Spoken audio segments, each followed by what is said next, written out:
Hello friends. आज का जो टॉपिक हम डिस्कस करने जा रहे हैं वो एडमिशन ऑफ पार्टनर का ही है। हमें इस टॉपिक में डिस्कस करना है कि कैसे हम न्यू पार्टनर्स का कैपिटल कैलकुलेट करेंगे जबकि वो क्वेश्चन में गिवन न हो।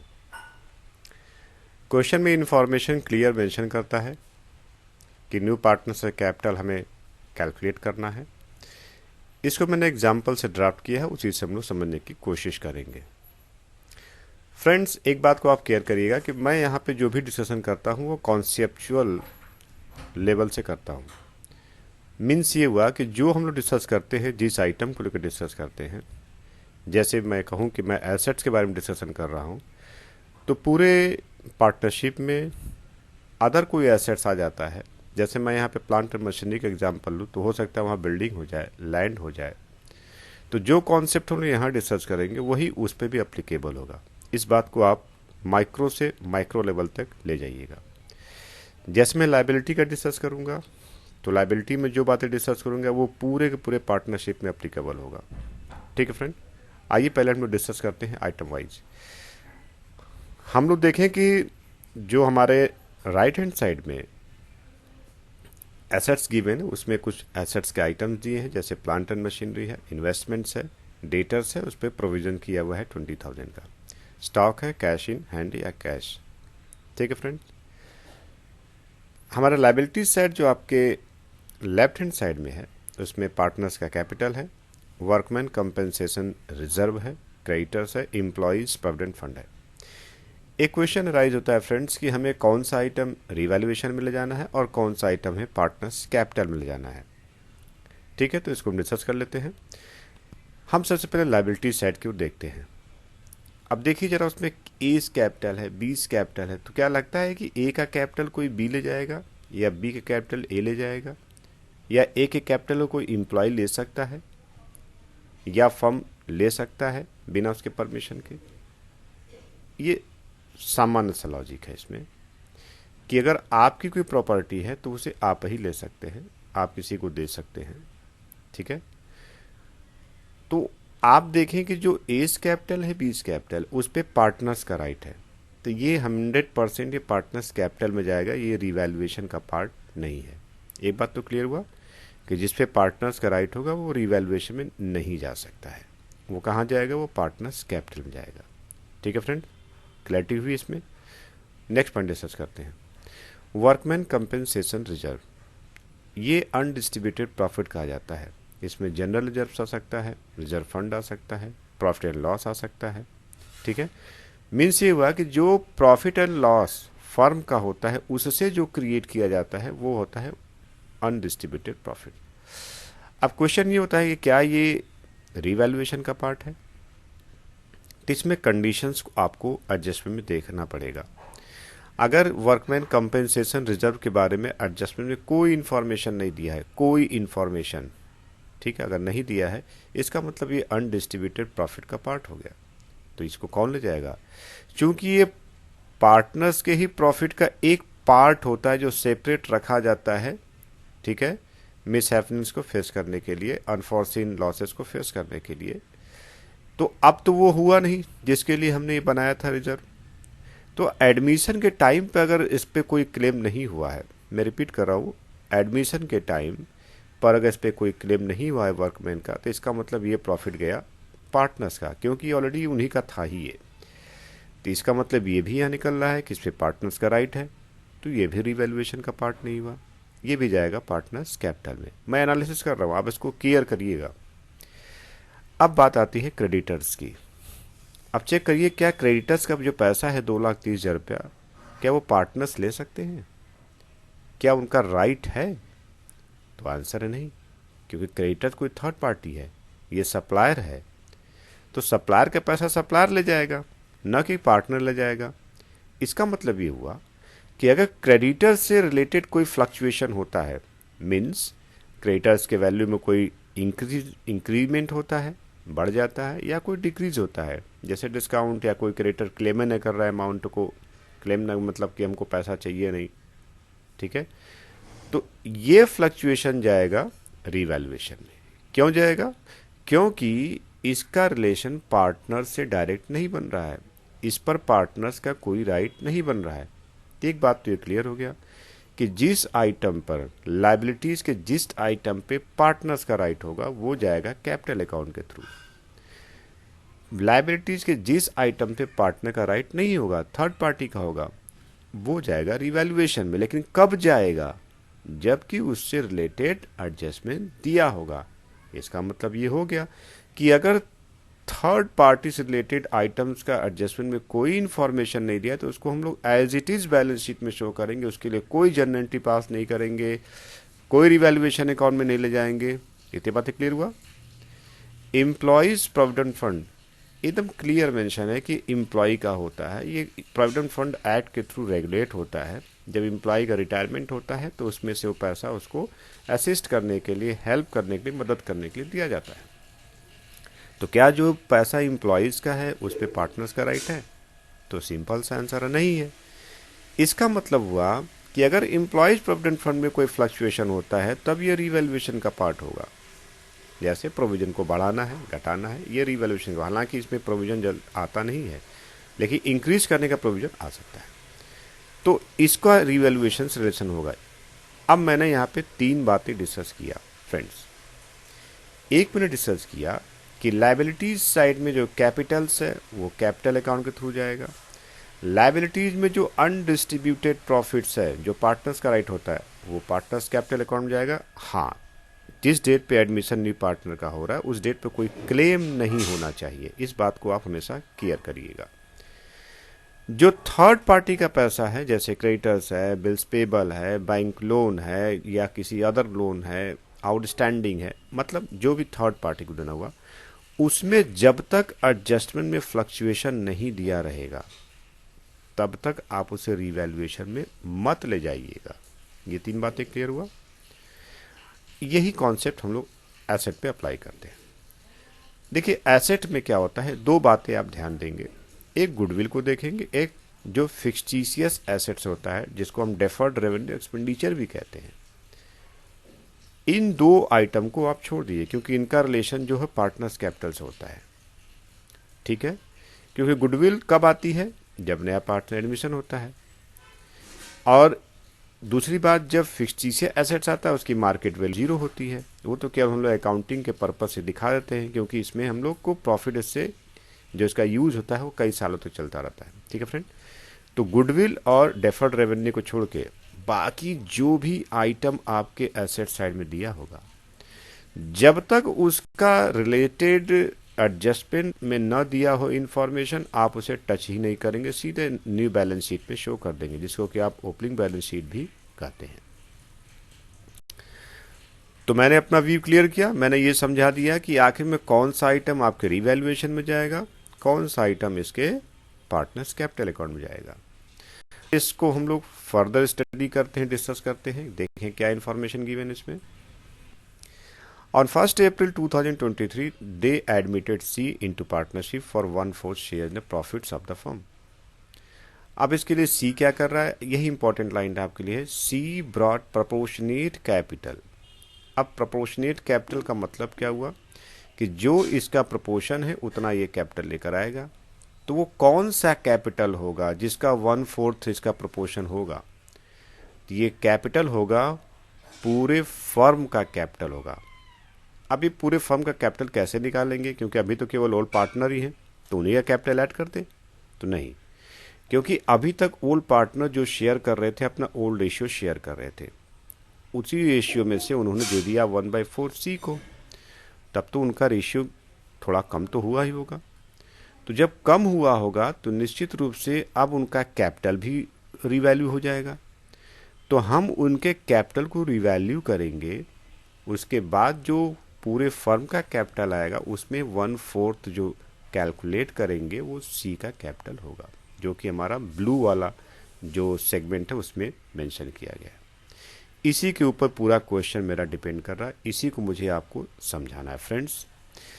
The following terms are agreed upon. इसमें 5 पॉइंट्स गिवन है। पहला है provision for doubtful debts are to be maintained at 10%। अब देखिए पहले प्रोविजन किया गया था, अब वो प्रोविजन 1,60,000 रुपये पे 20,000 का किया गया था, लेकिन ये कह रहा है कि 10% आपको मेंटेन करना है। इसका मतलब ये हुआ कि जो 20,000 का प्रोविज़न है उसको चेक कर लेते हैं 10% है कि नहीं। तो 1,60,000 का अगर हम लोग 10% निकालेंगे तो 16,000 रुपया हुआ। इसका मतलब ये हुआ कि होना चाहिए 16,000 प्रोविज़न, लेकिन अकाउंटेंट ने उसको 20,000 कर दिया। अब क्या करना होगा हमको? हमको ये करना होगा कि उसको 16,000 पे मेंटेन करना होगा। तो 4,000 जो एक्सेस हमने प्रोविज़न कर दिया उसको हम क्या करेंगे? उसको हम राइट ऑफ कर दें। इसका मतलब कि हमारा एसेट्स 4,000 से बढ़ना चाहिए ना, क्योंकि पहले तो 20,000 से घटाया आपने, लेकिन एक्चुअल जो एडजस्टमेंट आ रहा है, एस्टिमेट किया गया कि नहीं नहीं 10% ही इनफ है, तो अब 16,000 होना चाहिए। तो 4,000 से एसेट बढ़ेगा, तो मैंने कहा कि क्या उस एसेट पे पार्टनर्स का राइट है?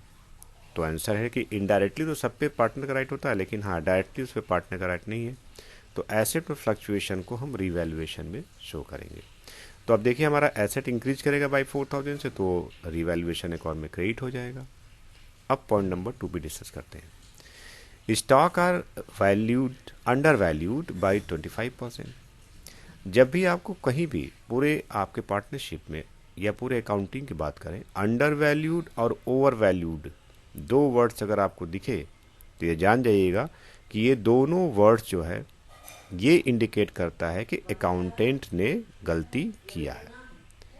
तो अंडर वैल्यूड जो है 25%, इसका मतलब कि जो वैल्यू शो होनी चाहिए थी, जैसे मान लेते हैं 100 रुपये की, तो उसने 25% का नहीं 25 रुपये कम शो किया। इसका मतलब बैलेंस शीट में उसने 75 रुपया ही शो किया। यहाँ पे स्टॉक हमने देखा है कि 1,50,000 शो किया गया, इसका मतलब ये सिर्फ 75% वैल्यू होगा। क्यों? क्योंकि उसने 25% तो कम ही शो किया है।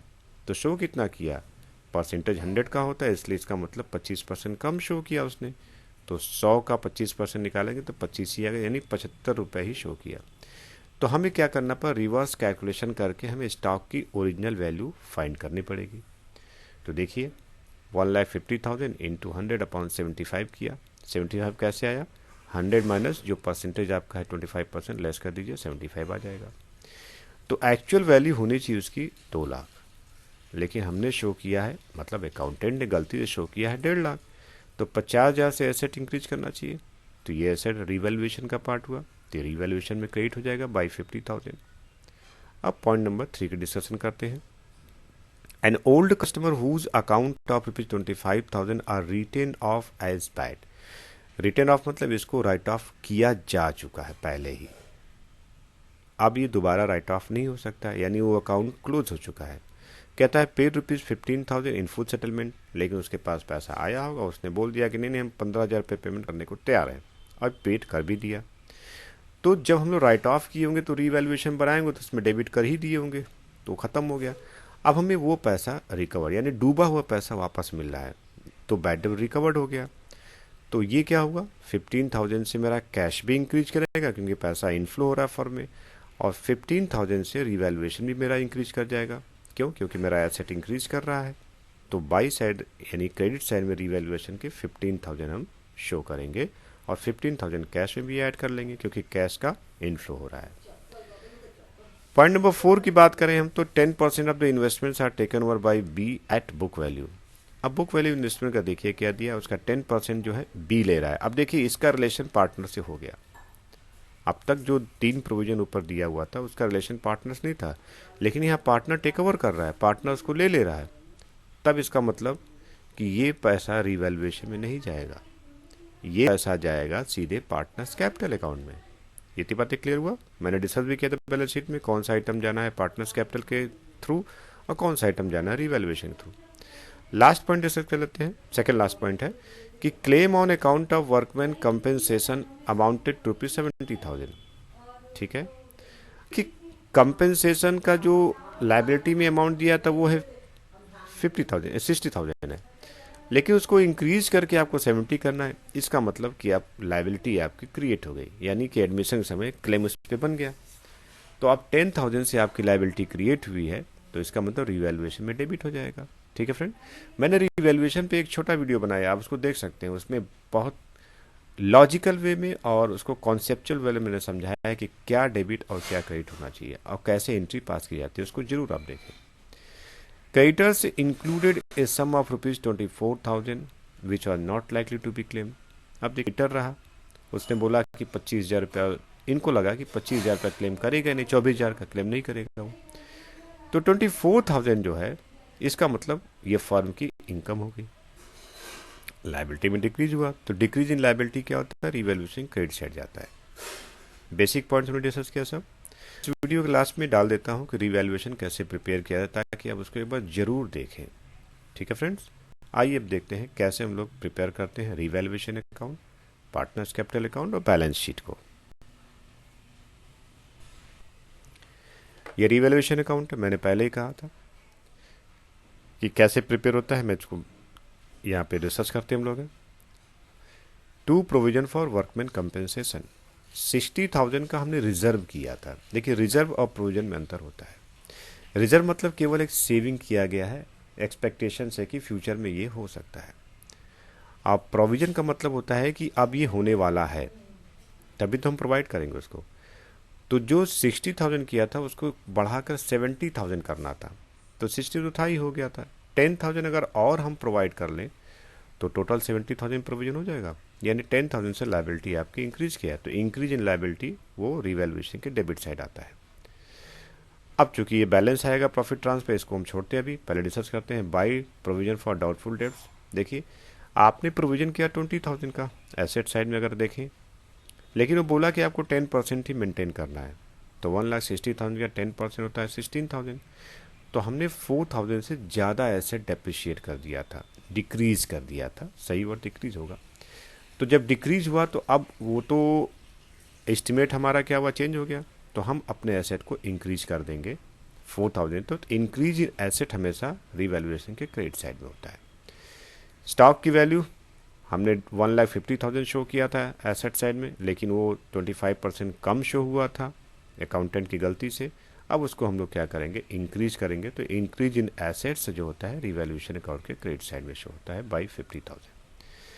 बैड डेट्स रिकवर्ड होगा 15,000, एसेट बढ़ा कैश के रूप में, तो हमारा बाई बैड डेट रिकवर्ड होगा।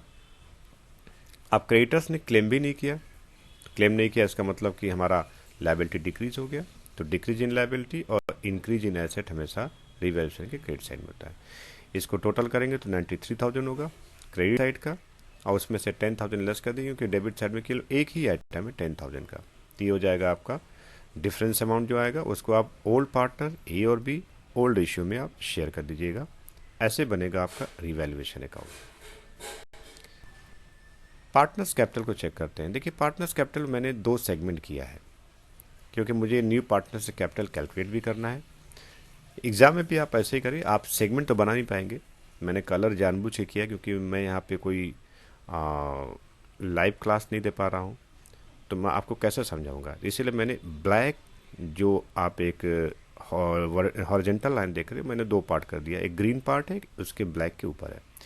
तो पहले ब्लैक के ऊपर डिस्कस करते हो, जो सिंपल तरीका है एकदम, जैसे आप बनाते आ रहे हैं बाई बैलेंस बीडी। अब चलेंगे लायबिलिटी साइड में, जिन आइटम का रिलेशन पार्टनर्स होगा उसको मैं क्रेडिट साइड में लिखूंगा। लायबिलिटी के सारे आइटम जिस पे पार्टनर्स का राइट होता है वो पार्टनर्स कैपिटल में क्रेडिट साइड शो किया जाता है। तो पहला बाई बैलेंस बीडी, जो एज का कैपिटल है 3 लाख वो शो कर देंगे ए वाले कॉलम में, बी का कैपिटल बी वाले कॉलम में। अब देखिए प्रीमियम फॉर गुडविल दिया है, उसमें है 40,000।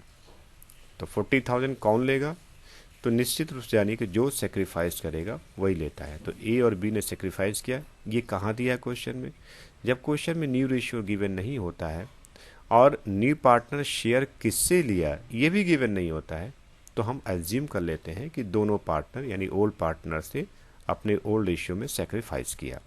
इसलिए जब कैलकुलेशन करेंगे ना सेक्रीफाइस का, तो वही रेशियो आएगा जो ओल्ड रेशियो है। इसलिए हम लोग ओल्ड रेशियो को ही एज्यूम कर लेते हैं कि यही सेक्रीफाइस रेशियो होगा। तो प्रीमियम फॉर गुडविल को हम सेक्रीफाइस रेशियो में बांटेंगे। जो सेक्रीफाइस रेशियो 3:1 इनका ओल्ड रेशियो, वही सेक्रीफाइस रेशियो होगा, क्योंकि कैलकुलेशन करने के बाद वही आ जाएगा। तो प्रीमियम फॉर गुडविल अकाउंट को हम देखेंगे 30,000 40,000। अब आता है प्रॉफिट ऑन रिवैल्यूएशन, जो भी रिवैल्यूएशन बनाया उसमें जो प्रॉफिट आया उसको आपने डिस्ट्रीब्यूट किया ओल्ड पार्टनर ओल्ड रेशियो में। ए का सम करिए क्रेडिट साइड में 3,92,250 हुआ, बी का सम करिए 2,30,750 हुआ। डेबिट साइड में देखेंगे तो बी ने इन्वेस्टमेंट लिया है 10% पे, तो 1,10,000 था, तो 1,10,000 का 10% 11,000 होता है। अब कैसे बैलेंस सीडी करते तो वैसे बैलेंस सीडी कर दीजिएगा। जब बैलेंस सीडी करेंगे आप तो बैलेंस करते हैं, क्रेडिट के सम को डेबिट के सम से लेस करते हैं। तो चूंकि ए में केवल क्रेडिट है, डेबिट में कुछ नहीं, तो सेम अमाउंट आ जाएगा 3,92,250। लेकिन बी का जब देखेंगे तो 2,30,750 है, लेकिन बी ने क्या किया है, एक एसेट टेक ओवर कर लिया है, ले लिया है, तो उसको अपने कैपिटल से रिड्यूस कर दिया उसने, तो 2,19,750 इसका अमाउंट आ जाएगा। अब इसी अमाउंट को आप क्या करेंगे, जो अपने कॉपी में आप बनाएंगे पार्टनर्स कैपिटल, नीचे लाइन छोड़ेंगे आप, वहाँ पे क्या लिखेंगे, बाई बैलेंस बी डी 392,250 जो मैंने रेड इन कलर लिखा है उसको आप डबल लाइन से क्लोज कर दीजिएगा। उसके बाद उसी को लाइन को आप थोड़ा इंक्रीज करिएगा, लिखिएगा बाई बैलेंस बी डी, वही अमाउंट आएगा जो ए का है 392,250 और बी का है 2,19,750। अब देखते हैं न्यू पार्टनर से कैपिटल कैसे आता है। मैंने देखिए जो बॉटम में मैंने दिया है, मैंने निकाला है कि कैसे हम निकालेंगे, बोला प्रोपोर्शनेट कैपिटल। तो पहले हम ओल्ड पार्टनर्स का एडजस्टेड कैपिटल फाइंड कर लेंगे। कहाँ से निकालेंगे, देखिए जो पहला सेगमेंट आपने ब्लैक के ऊपर देखा, टू बैलेंस सी डी, यही उसका एडजस्टेड कैपिटल है फ्रेंड। इसीलिए मैंने दो सेगमेंट इसको डिवाइड करे ताकि मैं आपको समझा पाऊँ। एडजस्टेड कैपिटल है ए और बी का 3,92,250 और 2,19,750, इसका सम करेंगे तो कितना हो जाएगा, 6,12,000 आएगा। अब क्या करना होगा इसमें हमको, अब remaining profit of the firm निकालना पड़ेगा। क्यों निकालना पड़ेगा, क्योंकि हमने 1/4, हमने मतलब फर्म के पार्टनर्स ने, जो ओल्ड पार्टनर्स, उन्होंने न्यू पार्टनर्स को 1/4 शेयर दे ही दिया है, तो अब उनके पास तो पुराना वाला शेयर्स तो हो नहीं पाएगा। तो अब वो क्या करेंगे, फर्म का शेयर निकालते हैं। तो 1 माइनस 1/4, जो सेकेंड लाइन देख रहे हैं बॉटम में, 1 माइनस 1/4 किया तो 3/4 था। ये प्योरली मैथमेटिक्स, इसमें अकाउंटिंग का कोई कॉन्सेप्ट इन्वॉल्व नहीं है। तो 3/4 इसका रिमेनिंग आ गया। अब चेक करिए कि 3/4 के लिए दोनों पार्टनर ओल्ड ए और बी लेते हैं 6,12,000। तो टोटल वैल्यू कैसे निकालेंगे, तो आप देखेंगे कि बॉटम में जो थर्ड वाला लाइन है, total capital of the firm 6,12,000 into reverse कर देंगे हम लोग 4/3। ठीक है, मैंने लिखा भी है reverse of remaining ratio of the firm. तो 8,16,000 ये आ जाएगा पूरे फर्म का नया वाला कैपिटल। अब चूंकि सी का शेयर है 1/4, तो होल फर्म के कैपिटल का प्रोपोर्शन लेगा 1/4, तो 2,04,000 इसका कैपिटल आएगा। जब कैपिटल आएगा तो ये क्या देगा, बाई कैश। देखेंगे आप क्रेडिट साइड में, देखिए सी वाले कॉलम में लिखा गया है, जो ग्रीन वाला पोर्शन उसमें बाई कैश 2,04,000। इसके बाद कोई इसमें एडजस्टमेंट गिवन नहीं फ्रेंड, जो कि पार्टनर्स कैपिटल में आना है। अब सम करिए, जैसे आपने ऊपर बैलेंस किया वैसे आप नीचे वाले सेगमेंट बैलेंस करेंगे। तो ए का आएगा 392,250 एज इट इज़, बी का आएगा 2,19,750 एज इट इज़, और सी का जो हम लोगों ने कैलकुलेशन किया है 2,04,000 ही आ जाएगा। फ्रेंड्स, मैंने ये कोशिश किया है कि मैं आपको ये समझा पाऊँ कि जब क्वेश्चन में आपके न्यू पार्टनर से कैपिटल मिसिंग होगा तो आप कैसे कैलकुलेट करेंगे न्यू पार्टनर से कैपिटल। होप सो ये कॉन्सेप्ट जिस पे पूरा ये इलिस्ट्रेशन डिपेंड कर रहा है न्यू पार्टनर्स के कैपिटल के कैलकुलेशन का, आपको इस सेगमेंट में, इस स्लाइड में क्लियर हो गया होगा। अगर आपको क्लियर नहीं होता तो मुझे कमेंट बॉक्स में ज़रूर मेंशन करें, मैं कोशिश करूँगा कि आपको और क्लैरिटी दी जा सके। ठीक है friend. Finally balance sheet. Balance sheet को बहुत सिंपल होता है, क्योंकि अब तो आपको कॉपी पेस्ट सिर्फ करना है। कैसे कॉपी पेस्ट करना है, हम पहले लायबिलिटीज़ की ओर चलते हैं। लायबिलिटी में जो अभी आपने पीछे स्लाइड में देखा, कैपिटल अकाउंट आपने क्रिएट किया, तो वही जो बैलेंस सीडी आपने लिखा है लास्ट में, ए का 392,250, बी का 219,750, सी का 2,04,000। अब प्रोविजन फॉर वर्कमैन कंपेंसेशन पहले 60,000 था, लेकिन क्वेश्चन एडजस्टमेंट में आया था कि उसको 70,000 करना है, तो अब नया प्रोविजन हो गया। पहले रिजर्व था वो, लेकिन अब ये प्रोविजन का रूप ले लिया। क्रेडिटर्स की वैल्यू देखें तो पहले था क्रेडिटर 3,20,000, 2,30,000, उसमें से बोला कि 24,000 के ऐसे क्रेडिटर्स जो है ही नहीं है, किसी रीजन से वो मिसिंग है, वो क्लेम नहीं करेंगे। आपको फ़ायदा हो गया फर्म को, इसलिए उसकी वैल्यू को लेस कर दिया गया। Employ provident fund as it is होगा क्योंकि उसमें कोई एडजस्टमेंट गिवन नहीं था, ये थर्ड पार्टी का अमाउंट है इसलिए उसको एज इट इज शो कर दिया गया। अब एसेट साइड को चलते जो आपके राइट हैंड साइड की ओर है। प्लांट एंड मशीनरी में कोई एडजस्टमेंट नहीं था। इन्वेस्टमेंट में एडजस्टमेंट था कि 10% इन्वेस्टमेंट बी ने टेक ओवर कर लिया है, तो देखिए 1,10,000 का 10% 11,000 होता है, उसको आप लेस करेंगे तो 99,000 आ जाएगा। डेटर्स में एडजस्टमेंट था, पहले प्रोविजन 20 का था लेकिन उसने बोला नहीं नहीं प्रोविजन करना है सिर्फ 10% का, तो 1,60,000 का 10% आप कैलकुलेट करेंगे तो 16,000 आएगा, तो उसको लिखा गया provision for doubtful debts. Amount balance आ जाएगा 1,44,000। स्टॉक में चेंजिंग हुआ ही नहीं है, चेंजिंग हुआ है क्योंकि वहाँ पे 1,50,000 स्टॉक था जो कि 25% लेस था, उसको इंक्रीज करके मतलब उसके एक्चुअल वैल्यू पे ले आना है। इंक्रीज वन मतलब एक्चुअल वैल्यू, इसमें एक्चुअल वैल्यू पे लाएंगे तो 2 लाख हो जाएगा। कैश में चेंजिंग हुआ क्योंकि 30,000 उसका बैलेंस शीट में कैश गिवन था, 40,000 वो गुडविल ग्रुप में इनफ्लो किया तो फर्म के पास 40,000 कैश आया। 15,000 बैड डेब्ट रिकॉर्ड वाला कैश फर्म को मिला, और उसके बाद 2,04,000 कैश जो है वो न्यू पार्टनर्स कैपिटल ग्रुप में फर्म को दिया। ये सारा कैश इनफ्लो हुआ, सबको हम सम करेंगे 2,89,000 हमारा कैश न्यू वाला हो जाएगा न्यू बैलेंस शीट में, जो कि जिस डेट पे एडमिशन होता है वही डेट बैलेंस शीट का यहाँ पर डाला जाता है। यहाँ पे एडमिशन हुआ है 1 अप्रैल 2023 को, इसलिए यहाँ बैलेंस शीट बनेगा 1 अप्रैल 2023। इसी को ओपनिंग बैलेंस शीट भी कहा जाता है। ठीक है फ्रेंड, मैंने कोशिश किया एक टॉपिक को लेकर के उससे रिलेटेड कुछ एडजस्टमेंट ऐड किया था इसमें। वो टॉपिक क्या था कि न्यू पार्टनर्स के कैपिटल को हम कैसे कैलकुलेट करेंगे जबकि क्वेश्चन में न्यू पार्टनर्स कैपिटल गिवन नहीं होता है। होप सो फ्रेंड ये वीडियो आपके लिए यूजफुल होगा। अगर कोई क्वेरी होता तो मुझे आप जरूर कमेंट बॉक्स में कमेंट करें। Thank you friend.